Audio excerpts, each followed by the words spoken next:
அன்பார்ந்த தமிழ் மக்களே, உங்கள் ஆதி தமிழன் சேனல்லேருந்து பேசுகிறேன். நான் உங்கள் வீரா. இப்போ உங்களுக்கு ஈஸியாக மெத்தடில் பிரியாணி செய்கிறது எப்படின்னு கற்றுக் கொடுக்க போகிறேன். அதை நீங்கள் தெரிஞ்சு கற்றுக்குங்க. எங்களுடைய சேனலுக்கு சப்ஸ்கிரைப் பண்ணுங்கள். உங்களுடைய ஆதரவும் அன்பும் எங்களுக்கு என்றைக்கும் வேணும். ஊக்குவிங்க.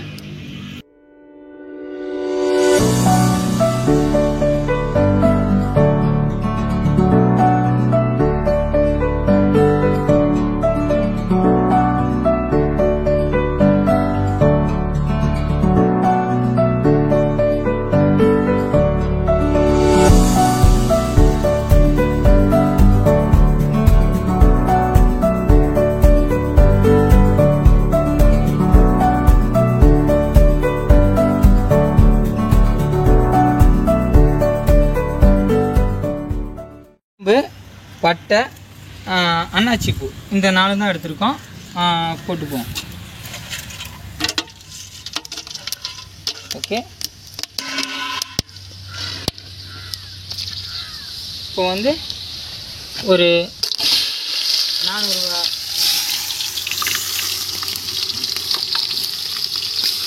பிரியாணிக்கு ஒரு 3/4 கிலோ, 2 கிலோவுக்கு 3/4 கிலோ யூஸ் பண்ணிக்கிட்டேன்.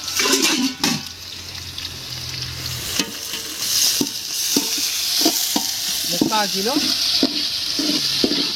ஆனியன், தேவையான அளவுக்கு உங்களுக்கு பச்சை மிளகாய்,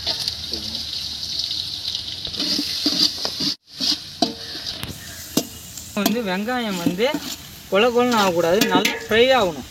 ஃப்ரை ஆகணும்னா ரெட் கலரில் வரணும்.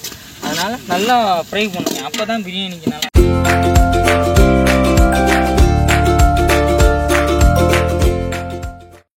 ப்ரௌன் ஆகிற வர விடுங்க. பச்சை மிளகாய் தேவையான அளவுக்கு போட்டுக்குங்க. என்றைக்குமே நல்லா ப்ரௌனாக ஆச்சுன்னா தான் உங்களுக்கு சாப்பாடு வந்து குலையாது, மறுநாள் கூட நல்லாயிருக்கும். கொஞ்சம் நல்லாயிருக்கும், கெட்டு போகாது. பிரியாணி வந்து ரொம்ப கெட்டு போகாமல் நல்லா இருக்கணும்னா இந்த மாதிரி நல்லா ஒரு அளவு ஃப்ரை ஆகணும். இது வெங்காயம் இருந்துச்சுன்னா உங்களுக்கு இன்னும் கொஞ்சம் நல்லாயிருக்கும், பிரியாணி டேஸ்ட்டும் கிடைக்கும். ரெண்டாவது உங்களுக்கு வந்து கெட்டு போகாது. ரொம்ப லாங் டைமில் நீங்கள் ஒரு 1 டே இல்லை ஒரு 1.5 நாள் கூட கெட்டு போகாமல் உங்கள் பிரியாணி அவ்வளோ நல்லா பக்காவாக இருக்கும். அதனால தான் உங்களுக்கு நான் இந்த மாதிரி மெத்தடில் சொல்லி கொடுக்குறேன். ரெண்டாவது உங்களுக்கு காஸ்ட் ரொம்ப கம்மியாகும். நீங்கள் எவ்வளோ செஞ்சாலும் சரி, அது கொஞ்சம் கரெக்டாக ப்ரிப்பரேஷன் கரெக்டாக இருக்கும், டேஸ்ட்டும் கரெக்டாக இருக்கும். பார்த்துங்க. இப்போ உங்களுக்கு வந்து இஞ்சி ஆட் பண்ண போகிறேன். 3 டேபிள் ஸ்பூன் மட்டும்தான் பண்ண போகிறேன். பார்த்துங்க, பூண்டு விழுது. இதை வந்து அப்படியே ஜாரோட தான் வச்சுருக்கேன். டைம் இல்லைனால 3 டேபிள் ஸ்பூன் மட்டும் சேர்த்துக்க போகிறேன். 1 2 அவ்வளோதான், 3 மட்டும்தான் சேர்த்துக்கலாம். அடுத்தது மல்லி புதினா ஆட் பண்ணிங்க. அதோட ஒன்றும் பிரச்சனை இல்லை, போட்டோடனே அதை ஆட் பண்ணலாம். கொடுங்க. புதினா போடுறேன் தேவையான அளவு. நான் ஒரு 1/4 கட்டு 1/2 கட்டு எடுத்துட்டேன். நான் 10 ரூபாய்க்கு தான் வாங்கினேன்.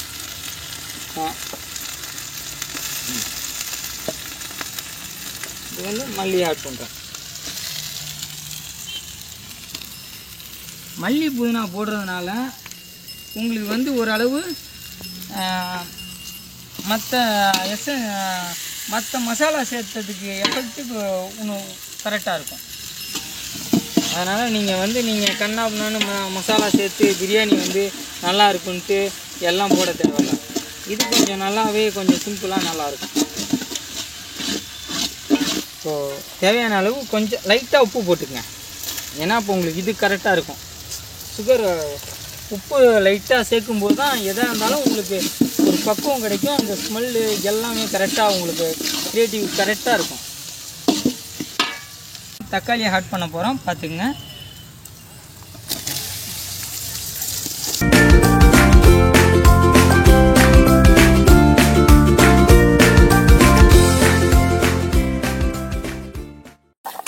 இப்போ நம்ம செஞ்சிருக்க பிரியாணி வந்து ஒரு வித்தியாசமான டைப்பு, ஒரு வித்தியாசமான கான்செப்ட். ரொம்ப லோ காஸ்ட்டு, ரொம்ப பக்காவாக இருக்கும். இந்த மாதிரி பிரியாணி நீங்கள் ஹோட்டலுக்கு போனால் கூட சாப்பிட முடியாது. ஹோட்டலுக்கு போனால் கூட சாப்பிட முடியாது. அவ்வளோ டேஸ்ட்டாக இருக்கும். உங்களுக்கு டேஸ்ட்டு கொடுக்குறதையும் சரி, உங்கள் குவான்டிட்டி கொடுக்குறதையும் சரி பக்கா இருக்கும். மற்றவங்க எலுமிச்சம்பழம், தயிர் எல்லாம் ஆட் பண்ணுவாங்க. நம்ம அப்படிலாம் பண்ண போகிறதில்ல. தயிர் மட்டும்தான் ஆட் பண்ண போகிறோம். தேவையான அளவு. ஓகேவா? பார்த்துங்க.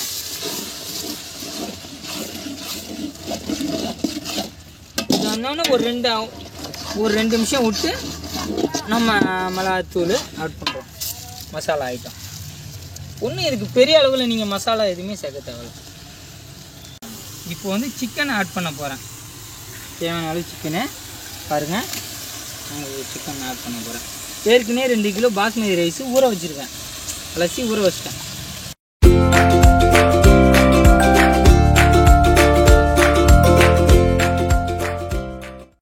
மசாலா ஆட் பண்ண போகிறேன். தனி மிளகாய் தூள் மட்டும்தான் ஆட் பண்ண போகிறேன். வேறு எதுவும் கிடையாது. எந்த மசாலாவும் இல்லை.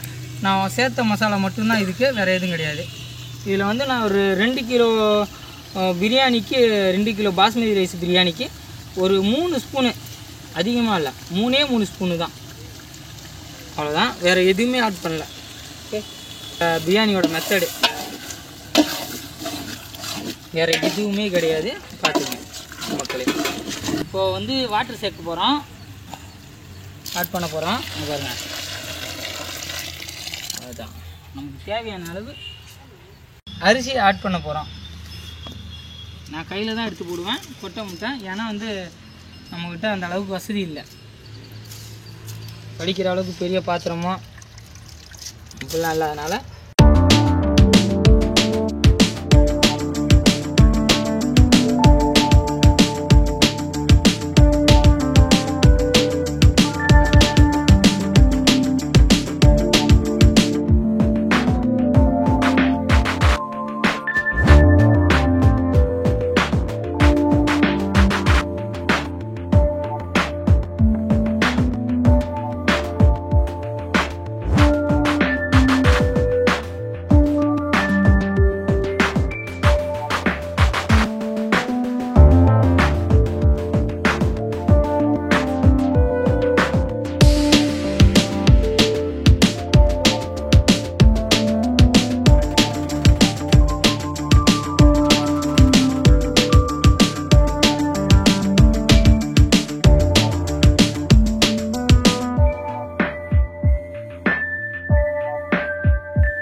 சூப்பர் சிக்கன் கிரேவி பச்சடி செம்மையாக இருக்குது சாப்பாடு.